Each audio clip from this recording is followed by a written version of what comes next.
Hello. Hi aunty. हाँ। Hello.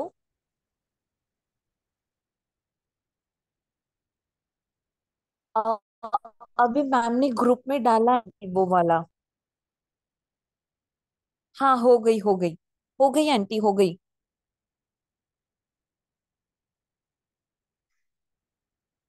Airports पैर connect.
जय जिनेन्द्र।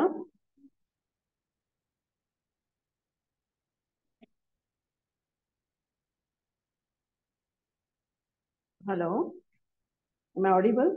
मेरी आवाज आ रही है? यस मैम, आपकी आवाज आ रही है। हाँ, ठीक है। चलो अब हम लोग क्लास शुरू करें। Yes ma'am. हाँ। Yes ma'am. और कोई ज्वाइन हो रहा है? अभी हो रहे किसी हैं का मैम। फोन आया था। लिंक भेजिए मैम। अच्छा, तो हम 2 मिनट वेट कर लेते हैं।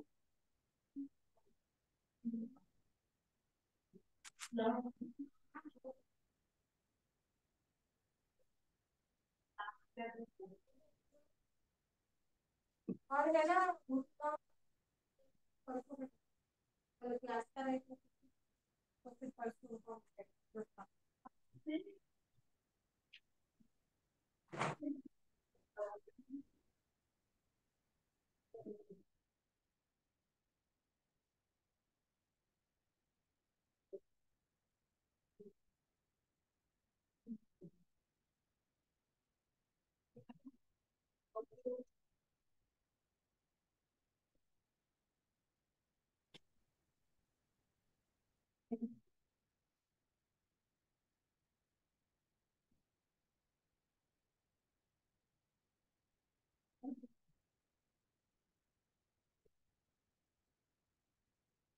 चलो हम प्रेयर शुरू करते हैं। सब लोग अपना वीडियो शुरू कर लो।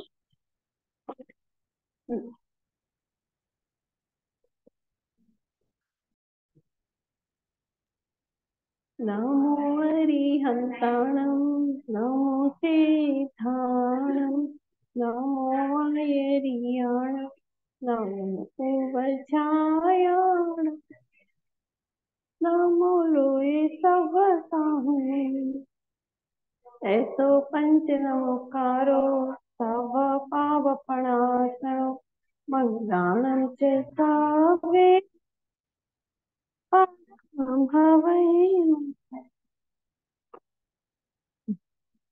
जय जिनेन्द्र। तो आज अभी मैंने ग्रुप में डाला है, देखो, एक टॉपिक आगम प्रमाण। तो वो डिस्कस कर लेते हैं। उसके बाद हम क्वेश्चन रिलेटेड आपका कुछ डाउट होगा तो वो देख लेंगे। और फाइनली हम लोग हर एक चीज का रिवीजन स्मॉल स्मॉल डेफिनेशन में कर लेंगे। ठीक है। हाँ, तो सब लोग अपना मैम। वीडियो खोल दो। सबसे पहले, हाँ, आगम प्रमाण।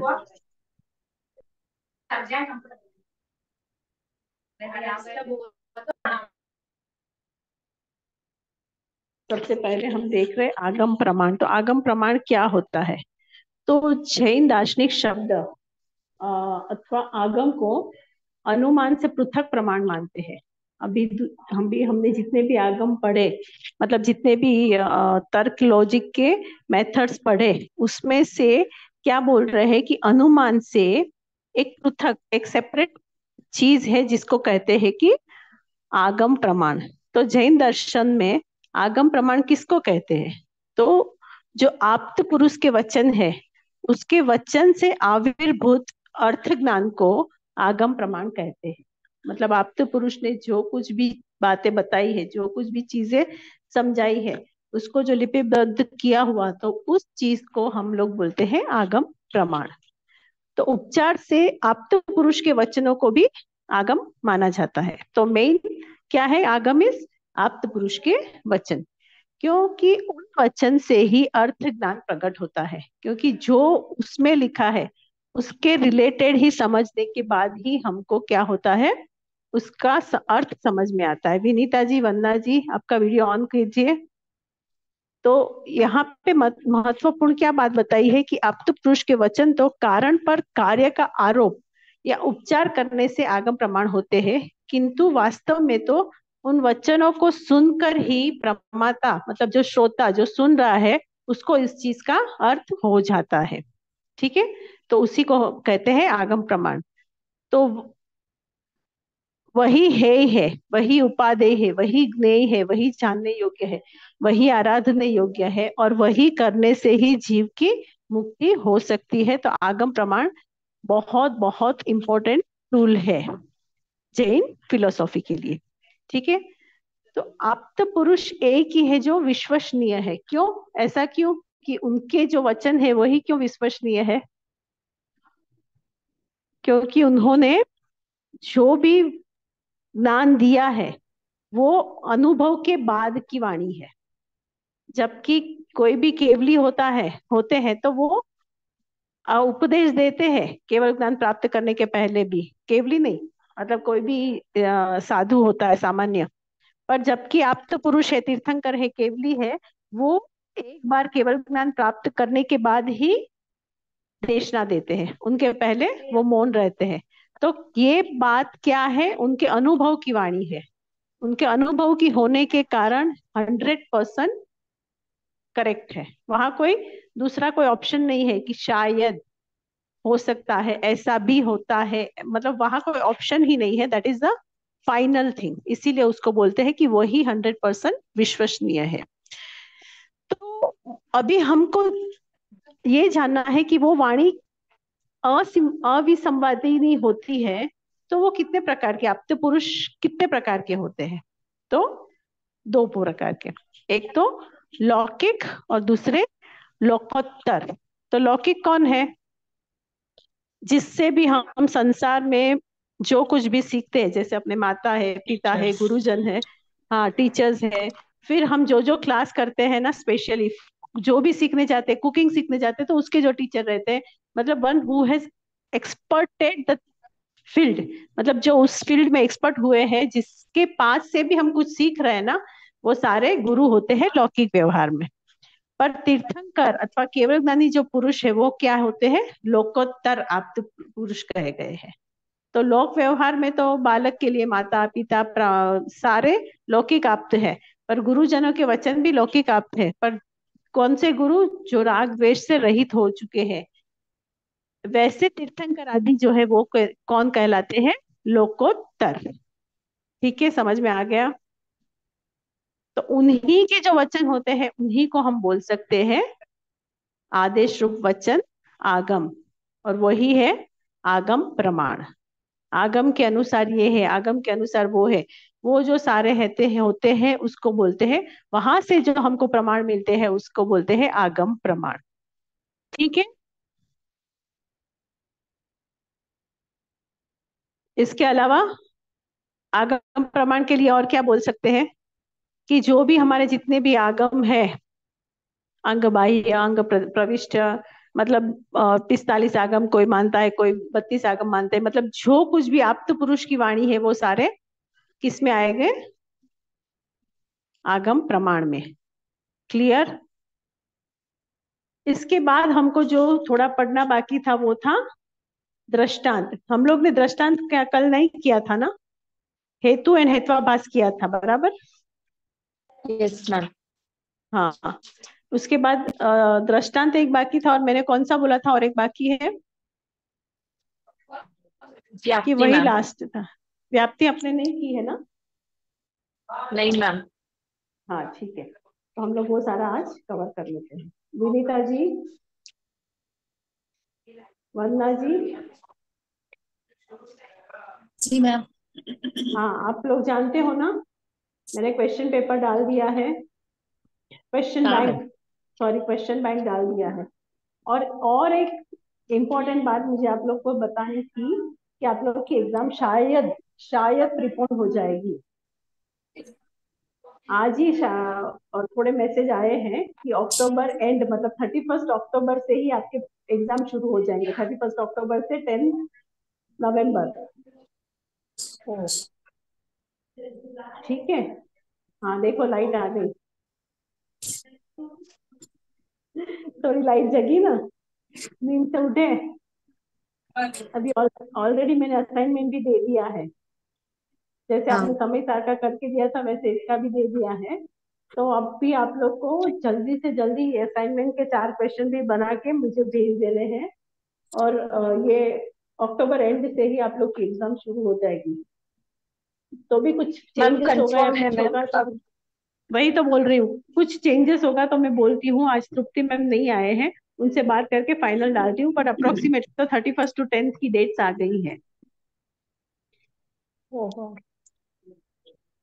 ठीक है। तो अभी आप लोग ने कोई क्लासेस या अटेंड नहीं किए तो how you be able to manage? आपको इनका ज्ञान है न्याय का, लॉजिक पेपर का? वंदना जी, विनीता जी, हाँ मैम। आप लोग लॉजिक के जो क्वेश्चन बैंक देखा आपने, तो उसमें से आपको कुछ समझ में आया या किसी में डाउट है?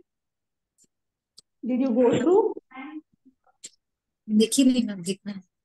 हाँ तो आज देख लीजिए, और 4 आंसर भी प्रिपेयर करके भेज दीजिए। और क्योंकि अभी हमारे पास बिल्कुल टाइम नहीं है, 31 का फर्स्ट पेपर हो जाएगा, 31 अक्टूबर। हाँ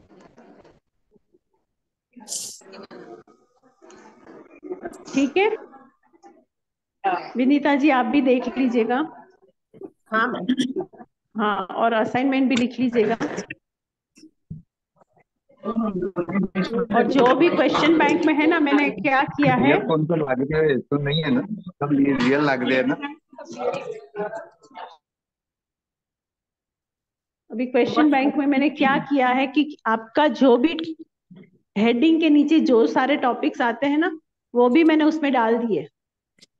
खाली एक चीज का कुछ रह गया है, वो आज मैं डाल दूंगी, तो मतलब आपको कहीं कंफ्यूज ना हो। क्योंकि जो लोग क्लास अटेंड करते हैं, जैसे आदित्य जी, शांतिलाल जी, हेमा जी, मतलब वो लोग को तो थोड़ा चलो आइडिया है, पर जो क्लास ही अटेंड नहीं करते, I don't know whether you people are watching recordings और नॉट। आपने रिकॉर्डिंग्स भी नहीं देखी, अगर क्वेश्चन बैंक नहीं देखा है तो श्योर रिकॉर्डिंग्स तो देखी ही नहीं है, I am sure of it. Shantilal ji आप अपने आप को म्यूट ही रख दीजिए, घड़ी घड़ी अनम्यूट मत कीजिए। मुझे पता है आप बाहर हो तो आपके वहां से साउंड आ रहा है।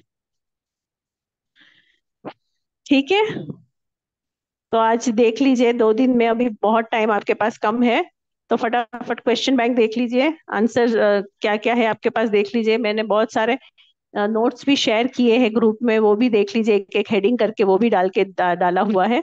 तो start preparing for all your paper, समय सार के लिए, इसके लिए, आपके दूसरे सारे पेपर्स की लिए तैयारी करने लगे। Now you don't have time, आज ऑलरेडी 4 तारीख हो गई है। ठीक है। मैम डेट आ गई क्या एग्जाम की? आपका आपकी आवाज ब्रेक हो रही है शांतिलाल जी, वापस पूछिए।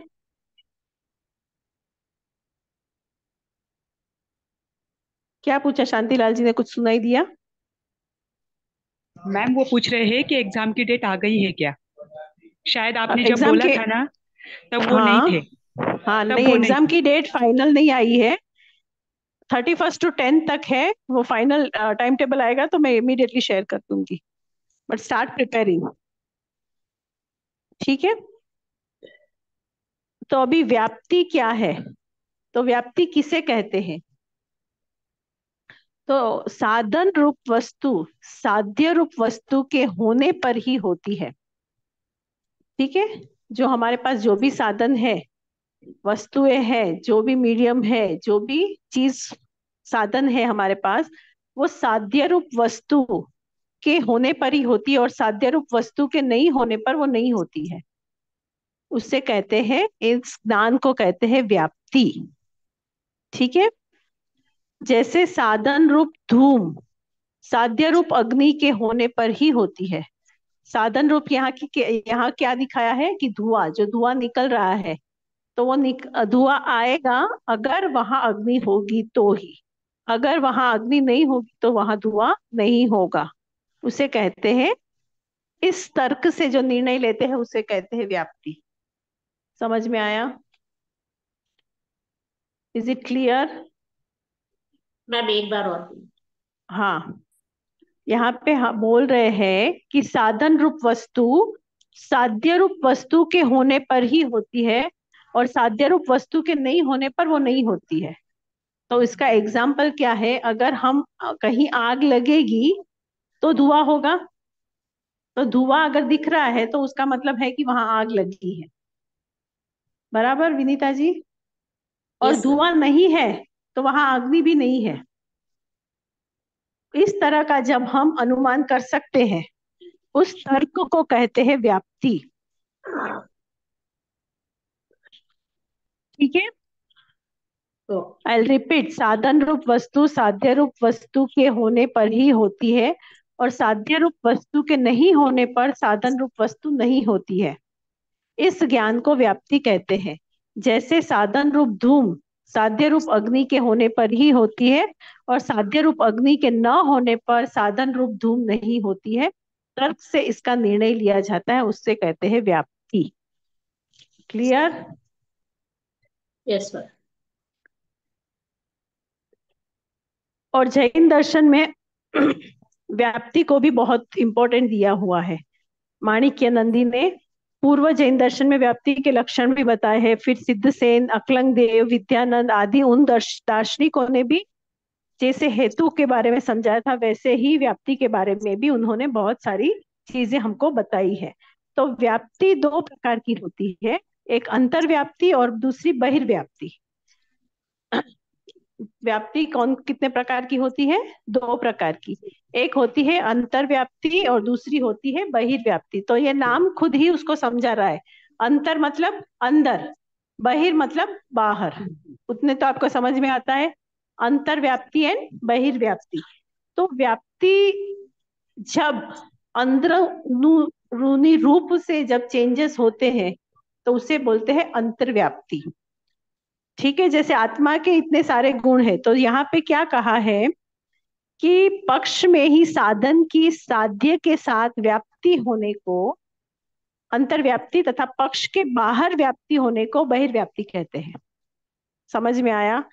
उदाहरण के लिए, वस्तु अनेकांतमक है, मतलब किसी वस्तु की आप जब विचारणा करते हो तो वो एक गुण नहीं है, उसमें अनंत गुण है। अनेक अनेक अनेकात्मक है, उसमें बहुत सारे क्वालिटीज होती है, क्योंकि सत्व की उपलब्धि उसी प्रकार होती है। तो अंतर्व्याप्ति के अनुसार इसमें जो अनेकांत रूप साध्य के साथ सत्व हेतु की व्याप्ति होती है, वो अंदर एक गुण से दूसरे गुण में जो चेंजेस आते हैं, अंतरंग से जो चीज होती है, उसे बोलते हैं अंतर्व्याप्ति।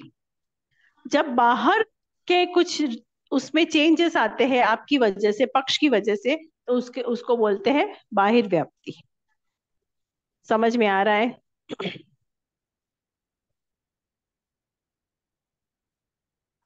समझ में आ रहा है कि यहाँ कुछ डाउट है? आ रहा है मैम। हम्म। मुझे आ गया मैम।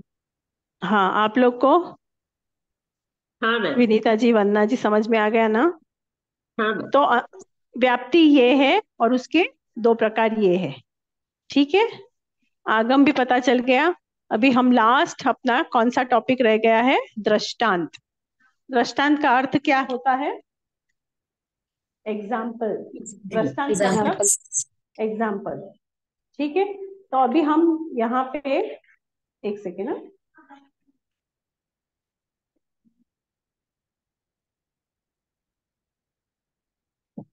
यहाँ पे देखेंगे तो वादी देवस्तुति ने क्या कहा है कि प्रतिबंध प्रतिपत्तेरास स्पंदन दृष्टांतम, मतलब साधन एवं साध्य में व्याप्ति के ज्ञान के लिए जो स्थान बताया जाता है उसे दृष्टांत कहते हैं।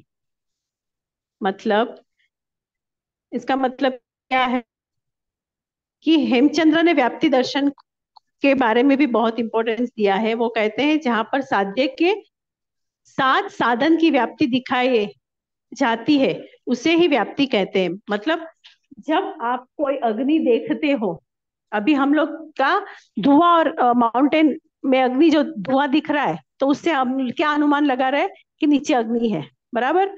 तो अभी इसी चीज को हमको दृष्टांत के रूप में देखना है। तो इसको कैसे समझेंगे कि कोई पूछेगा तो अग्नि क्या है, मतलब धुएं की बात कर रहे हो, अग्नि की बात कर रहे हो, तो उसको आपको दृष्टांत से कैसे समझाना है कि हमारे किचन में जब हम गैस ऑन करते हैं तो क्या होता है? अग्नि। तो वो हो गया उसका दृष्टांत। जो अग्नि पहाड़ के नीचे हो रही है वो नहीं दिख रही हमें, हमको उसका धुआं दिख रहा है, पर वहां अग्नि है वो नहीं दिख रही है। तो उस अग्नि को समझाने के लिए जो हम यूज करते हैं एग्जाम्पल, उसे कहते हैं दृष्टांत। तो यहाँ दृष्टांत हमने क्या दिया कि गैस। गैस से, हाँ, हमने जो अग्नि प्रगटाई तो वो है उसका दृष्टांत। समझ में आया? बहुत सिंपल है। इसको मैं बहुत सिंपल लैंग्वेज में करके आपको समझा रही हूँ ताकि आप लोग को कोई बाद में प्रॉब्लम ना हो। जब आप इसकी डेफिनेशन या उसकी इक्वेशन या उसके कोटेशन पढ़े तो आपको समझ में आ जाए एग्जाम्पल के थ्रू। मतलब जो मैंने इजी इजी एग्जाम्पल देती हूँ कि आप मैं क्या समझाना चाहती हूँ। इससे आपको एग्जाम्पल का की समझ आई? किस एग्जाम्पल की बात कर रहे हैं? जैसे हम कोई लड़के को बोलते हैं कि ये तो बहुत स्ट्रांग है, तो हम उसकी उपमा किसी सी से देते हैं कि वो ये तो सी की तरह स्ट्रांग है। तो सी क्या हो गया? उसका एग्जाम्पल। तो एग्जाम्पल को ही हिंदी में क्या बोलते हैं? दृष्टांत। Is it clear? Yes ma'am. यहाँ पे कोई डाउट नहीं है ना? नहीं। हाँ, और कभी कभी क्या कहते हैं कि दृष्टांत, दृष्टांताभास, एग्जैक्ट उसका दृष्टांत नहीं है पर उसका आभास दे रहा है। या कहीं कहीं हमको लगता है कि वो हमको ऐसा भास हो रहा है, जैसे सुख नहीं है, सुखा भास, बराबर? जैसे सच्चा सुख संसार में नहीं है, पर जो लोग संसार में रहते हैं उनको भौतिक चीजों से सुख मिलता है। तो ज्ञानी क्या कहते हैं कि वो सुख नहीं है, सुख का आभास है। वैसे ही जब हम दृष्टांत देते हैं तो वो दृष्टांत उसके रिलेटेड एग्जैक्टली अप्लीकेबल नहीं होगा, तो वो क्या हो जाएगा? दृष्टांताभास। समझ में आया? एकदम क्लियर समझ में आ गया? Yes sir. जैसे इसका मुख चंद्रमा के जैसे सुंदर है, तो वो दृष्टांत दिया पर एग्जैक्टली वो चंद्रमा नहीं है। और किसी कोई तो ऐसा है नहीं चंद्रमा जैसा सुंदर, दीपिका पादुकोण जैसा सुंदर नहीं है, पर अपने आप को मानता है। वो क्या है? दृष्टांताभास। समझ में आ रहा है? एकदम क्लियर? Yes ma'am. हाँ। Yes ma'am. हाँ, तो यही चीजें हैं जो दृष्टांत और दृष्टांताभास, व्याप्ति आज हमने किया, और आगम। तो इसके अनुसार हमारा आज जो भी कितना भी पोर्शन मैंने क्वेश्चन बैंक में दिया था वो सारा हमने कंप्लीट कर दिया है।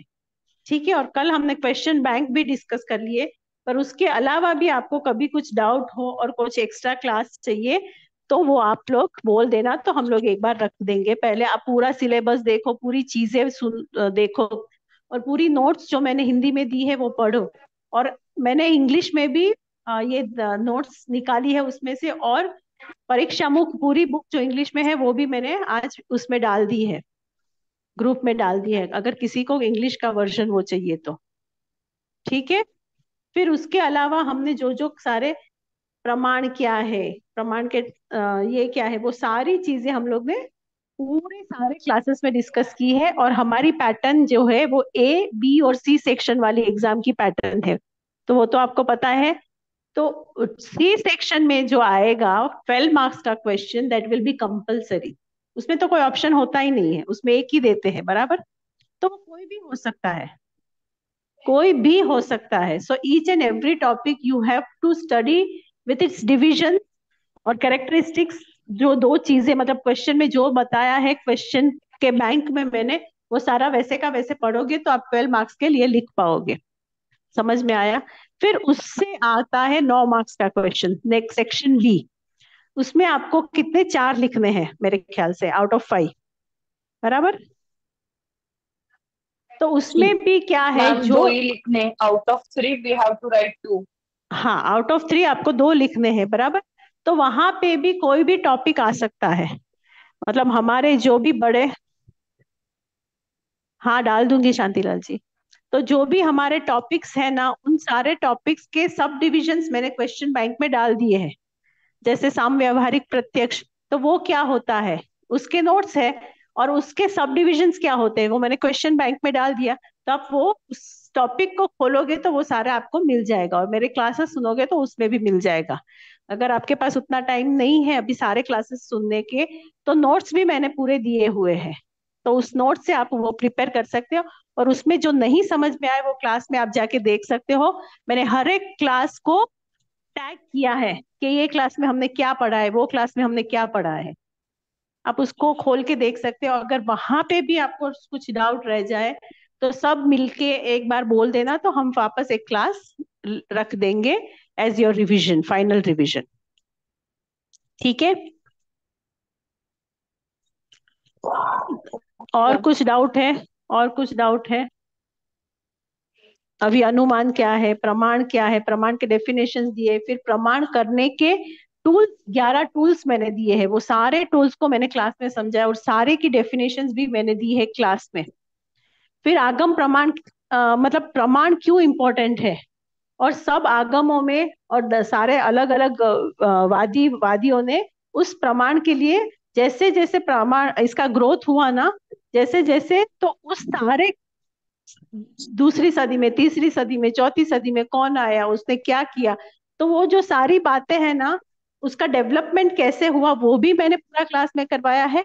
और उसके साथ जो उन्होंने जो डेफिनेशन दी उसको चार्ट फॉर्म में भी मैंने दिया है। ऐसे ज्यादा थे पर मैंने आप लोग को 4 या 5 ही दिए हैं।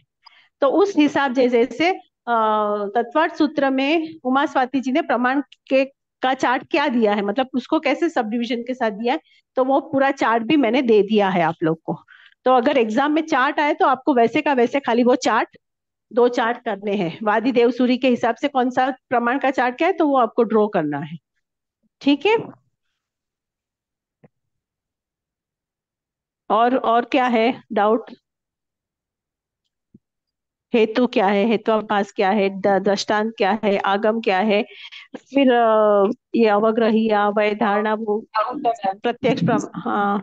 अब अब जैसे प्रतिज्ञा, हेतु, दृष्टांत, ये सब डेफिनेशन के रूप में लिखे तो बस है ना मैम, उसको ज्यादा एक्सप्लेन भी नहीं कर सकते हैं।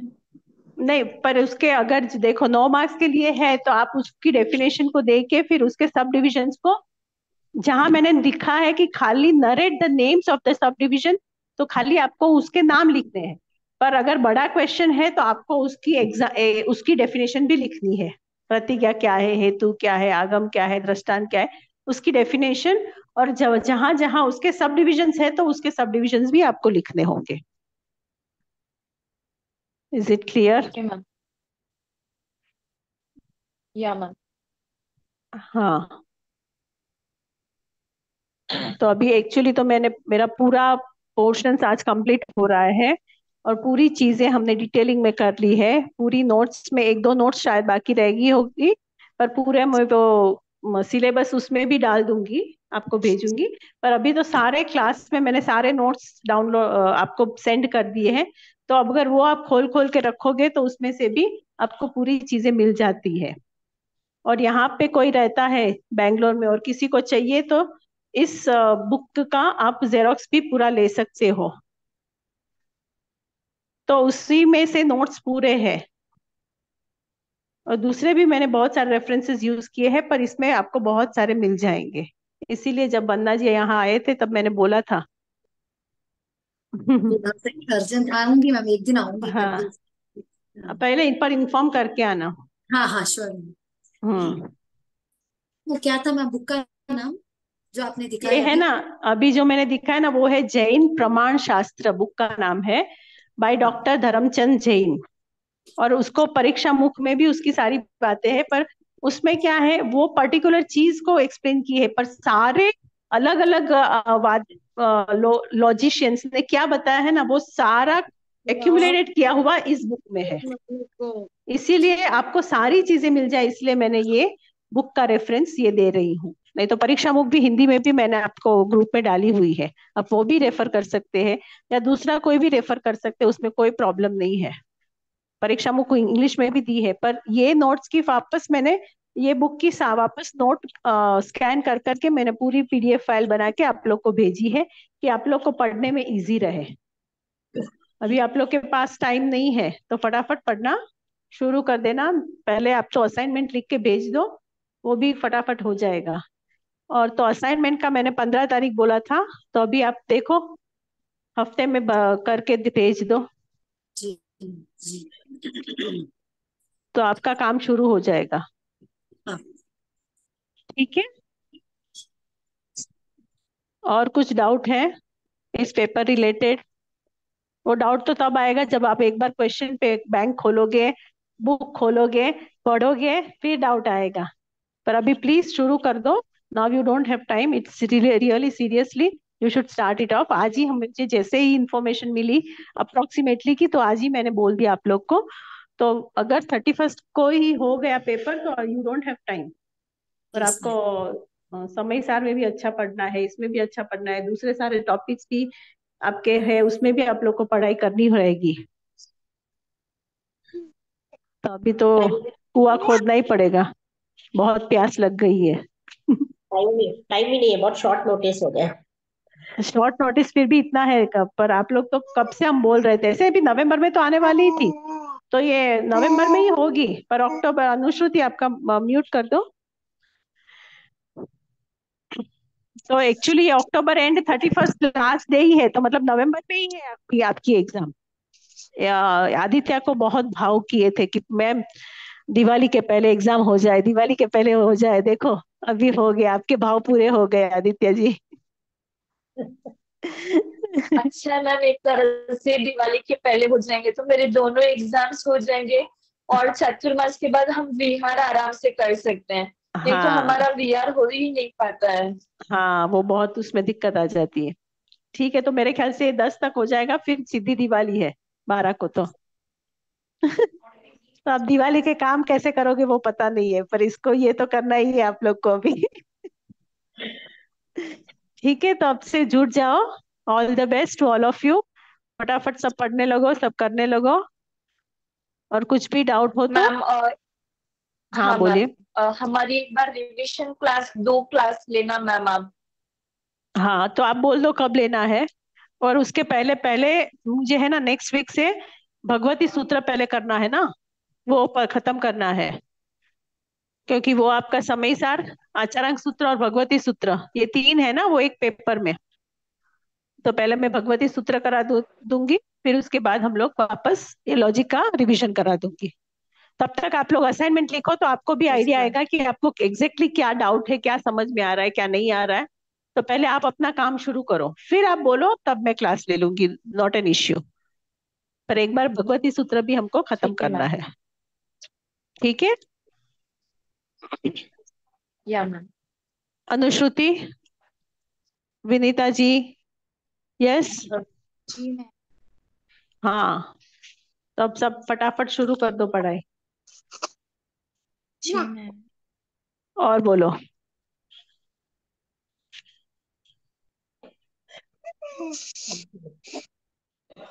मैम ये व्याप्ति जो है वो अति व्याप्ति और वो कम व्याप्ति, वो व्याप्ति अलग है, ये व्याप्ति अलग है क्या? नहीं, नहीं, वो व्याप्ति अलग नहीं है, वो ही है। कौन से आप बोल रहे हो? वो कोई आप कहाँ से रेफरेंस दे रहे हो जैसे?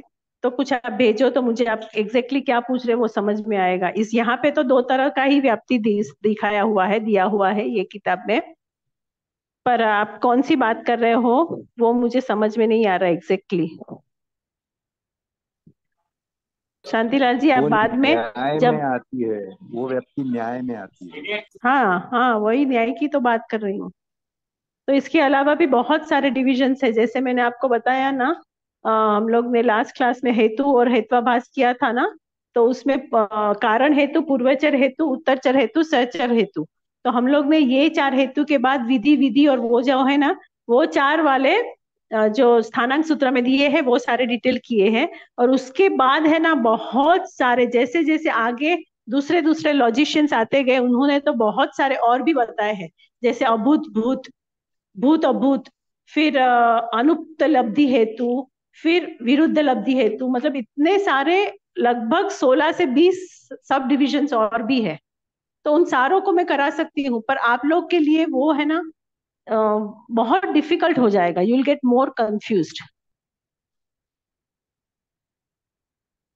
फिर उसमें है अविरोध कार्योपलब्धि हेतु, फिर अविरुद्ध पूर्वोच्चरोपलब्धि, मतलब हमने जो कारण हेतु, कार्य हेतु, पूर्व, सहचर और उत्तर उतने किए ना, तो उसी के कॉम्बिनेशन के साथ इतने सारे किए हुए हैं, just in order to know each and everything very minutely. तो वहां पे आप लोग को कंफ्यूज ना हो, इसीलिए मैंने वो टच ही नहीं किया, क्योंकि आप बहुत ज्यादा कंफ्यूज हो जाओगे। और आपके कहने से व्याप्ति व्याप्ति पता चल रही है। हाँ बोलिए, आपका आवाज ब्रेक हो रहा है, पूरी आवाज नहीं सुनाई दे रही है। आपके कहने से व्याप्ति की व्याप्ति अब पता चल रही है कि कितनी है। हाँ बराबर, अंतर्व्याप्ति और बाह्य व्याप्ति। एक्चुअली जैन उसमें बेसिकली मेजर दो, ये दो व्याप्ति है। एक अंतर्व्याप्ति है और बहिर्व्याप्ति है। अभी आप क्या पूछ रहे हो वो समझाए, बताइए, रिपीट करिए आपका question.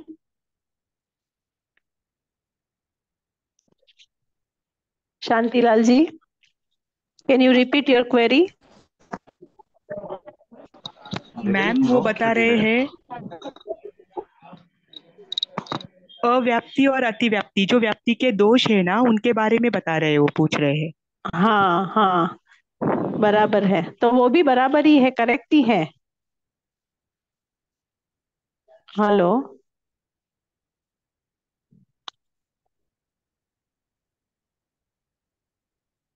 Hello, Hema ji, can you repeat it? हाँ मैम, वो काका साहब पूछ रहे थे कि अव्याप्ति और अतिव्याप्ति क्या होता है, जो दोष होते हैं ना व्याप्ति के, हम्म वो पूछ रहे थे कि वो उसके हम्म, ही प्रकार है क्या, ऐसे। उसके सब परंतु डिविजन है, यस। हाँ परंतु, वो दोष है ना, तो वो उन्होंने हाँ, पढ़ा होगा इसे। अच्छा अच्छा अच्छा। हाँ, पर वहां पे वो सारी चीजें हम लोग ने इन डिटेल में नहीं ली है। लेना है यस आपको मैम। तो मैं करा देती हूँ। नहीं नहीं, शॉर्ट में ही अच्छा है। अभी है ना वो बाहर है तो उसका घड़ी घड़ी डिस्कनेक्ट हो रहा है। ठीक है, तो वो बात आप उनके उनसे डिस्कस कर लेना। नहीं तो जो नेक्स्ट क्लास, वो का क्लास में आएगा तब हम बात कर लेंगे। ठीक है। यस और मैम। अभी आप लोग को है ना ये अच्युत कांत सर जी का क्लास है, नेक्स्ट क्लास, रिसर्च मेथोडोलॉजी। तो वो भी आज आपका पोर्शन खत्म हो जाएगा। तो ऑलमोस्ट अभी मेरे ख्याल से कौन से सब्जेक्ट का बाकी रहेगा अभी? खाली एक तो तृप्ति मैम का थोड़ा बाकी है,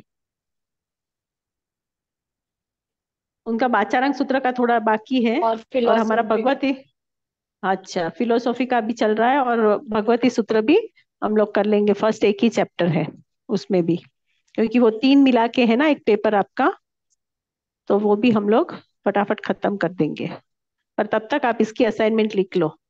जैसे आप लोग ने समय सार की लिख के रख दी, तो आपका थोड़ा एक काम तो कम हो गया ना। वैसे ही इसका भी फटाफट कर दो, फिर आपका भगवती आराधना का ही रहेगा। और अगर भगवती आराधना के पेपर में अगर आप लोग कोई पीपीटी करना चाहते हो और स्टार्टिंग से आप लोग एक्सप्लेन करना चाहते हो, तो उसमें भी वो भी हो सकता है। आप किसी ने कुछ पढ़ा हुआ है भगवती आराधना के बारे में? किसी को कुछ जानकारी नो है? मैम, पहली बार ही सुन रहे हैं ये। पहली बारी सुन रहे हैं? हेमा, आशा जी, शांतिलाल जी? मेरे ख्याल से नहीं पढ़ा है किसी ने भी। ठीक है, अगर नहीं तो मैं सोची पढ़ा हुआ हो तो आप पीपीटी करके फिर हम लोग आपको फिर आपको असाइनमेंट नहीं लिखनी पड़े, वैसे मैं सोच रही थी। पर कोई बात नहीं, नहीं किया है तो हम लोग कर लेंगे। वो भी मैं एकदम इजी करके आपको फटाफट करा दूंगी। तो नेक्स्ट क्लास से हम लोग नेक्स्ट वीक से अपना वो शुरू कर देंगे। ठीक है, चलो अभी आप लोग 5-10 मिनट का ब्रेक ले लो, फिर अच्युत कांत जी के सर के क्लास में ज्वाइन हो जाना। तो वो भी आप आज आपका लास्ट क्लास रहेगा। और इस लॉजिक रिलेटेड कुछ भी डाउट हो तो आप लिख लिख के रख दीजिए या ग्रुप में डाल दीजिए। फिर हम लोग बैठ के एक दिन वो सारा डिस्कस कर लेंगे। जिसको जो भी पहले पूरा पूरे नोट्स, ये क्वेश्चन बैंक पूरा पढ़ो, पूरा देखो, और अपने असाइनमेंट लिखो। और फिर कुछ भी डाउट हो तो ग्रुप में डाल देना। और ये कल का रिकॉर्डिंग और आज का रिकॉर्डिंग शांतिलाल जी मैं डाल दूंगी ग्रुप में, डिस्क्रिप्शन बॉक्स में ऐड कर दूंगी। ठीक है, चलो जय जिनेन्द्र सबको। All the best. जय जिनेन्द्र मैम। ऑल द बेस्ट, फटाफट थैंक अपनी यू। पढ़ाई करना। फिर हम मिलते हैं। चलो बाय बाय। Bye bye.